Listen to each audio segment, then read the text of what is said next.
At the beginning of 1996, Nintendo launched their strategy to release a second big wave of Virtual Boy games in hopes to revive the console.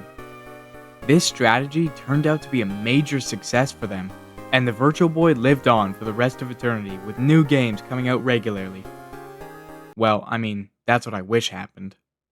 However, now that we are in the year 2026, the Virtual Boy has been given new life, and I guess you could call this time the new second wave. At long last, us Virtual Boy fans have something new to admire. It took Nintendo a very long time to acknowledge this console again. Seems they were afraid of it. They didn't even do anything with it on 3DS. But just how good is this new Virtual Boy? Well, that's what I'm going to show you today. If you haven't seen my other Virtual Boy video, I highly recommend that you go check that one out first, as it serves as a precursor to this video.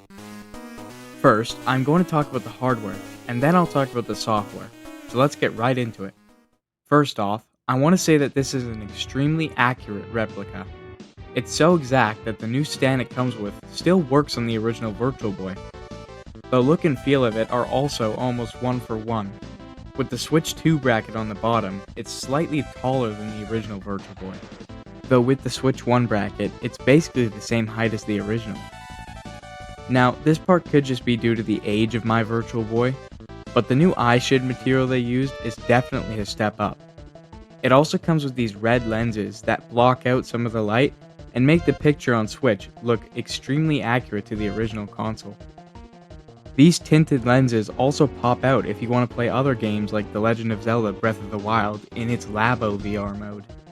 If you're a Nintendo fan and a Virtual Boy fan, you will definitely be very happy and pleasantly surprised with this product. Now, as I kind of mentioned before, when you're putting your Switch 2 into it, the quality looks extremely accurate to the original and surprisingly amazing on Switch 2. Personally, I think it replicates the original look of the screen very well. The picture is a little bit bigger than it would be on original hardware, but the pixels look great. Even on Switch 1, the screen looks great.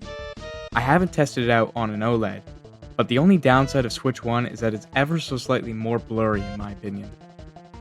And before we get on to software, I just want to point out that it obviously sucks that it doesn't come with a Virtual Boy NSO controller, but playing with the Joy-Cons or Pro controller is still a great experience. If you want to get the most accurate experience though, I'd recommend picking up an NSO N64 controller, since it's the only other controller that has a 2 D-pad-esque layout. Or, you can go to various sources online to buy an original Virtual Boy controller to USB or wireless adapter. Now we move on to the software. So far, it's launched with 7 Virtual Boy games. 2 of those I covered in my last video, but I will go over them again in this one. Those 7 games are Red Alarm, Galactic Pinball, Virtual Boy Wario Land, The Mansion of Innsmouth, 3D Tetris, Golf, and Tolero Boxer. The emulation quality here is great. I haven't experienced any stutters or input delay. When you're looking at it through the headset, it looks like the menu's actually popping out at you. I'm very happy with how they made the 3D stereoscopic effect look. So, I guess there's only one more thing left to do. Let's rank some games. I'll start with the first 2 I already covered. Up first, Galactic Pinball. The visuals here with the pre-rendered graphics look amazing. Instead of a ball on the table, there's a puck, but the gameplay feels very smooth. It also had a lot more boards than you typically find on a pinball table in the 90s. Some things like the Samus shooting minigame, in my eyes, make this game a lot better than other pinball games. Originally, I gave this game a 7 out of 10, but I'm gonna bump that up to a 7.5 out of 10. Seriously, this is a great pinball game. Next, we have Red Alarm. When looking at this game through a 2D screen, it looks terrible, like just genuinely awful. However, when you're looking at it in 3D, it doesn't look as bad. Obviously the wireframe look isn't going to be for everyone, but this is a fun Star Fox inspired game. I originally gave this game a 5.5 out of 10, I'm going to bump that up here to a 6.8 out of 10. This isn't my favorite genre of video games, but it's definitely an enjoyable title. Next is Golf. Now, I've seen some people say that they hate this game, but I actually liked it.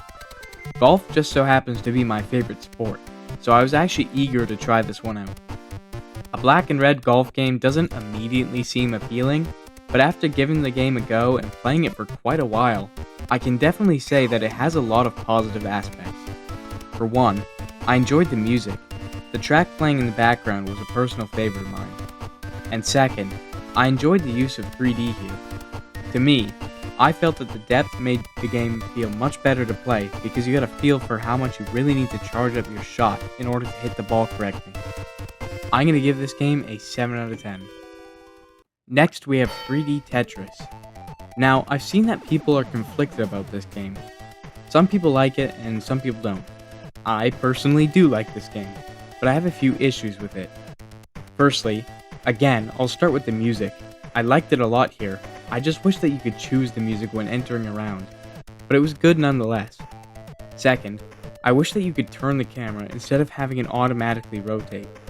I understand that you can switch between different camera views, but the option to turn it yourself would have been nice. I also think that the game is a little bit too easy. Now, I might regret saying that, but starting from level 0, I was able to get to the high score pretty easily. I felt that the game only really gets hard around level 11. I quite enjoyed the 3D visuals though. I've seen some people say that they tend to use the little 2D squares on the side to determine where to place the blocks, but I enjoyed playing the game more while looking at the box in 3D. I didn't have any trouble with the depth perception, and as a big Tetris fan, I'm gonna give this game a 7.8 out of 10. It's very fun and very replayable. Next, The Mansion of Innsmouth. This game is weird. I think the idea of a horror game on Virtual Boy works very well. I love how it's first person. You can somewhat freely roam around, and the game actually presents you with a sense of urge and challenge from the time limit. However, I personally found that the gameplay isn't always very engaging. It can be especially frustrating to start.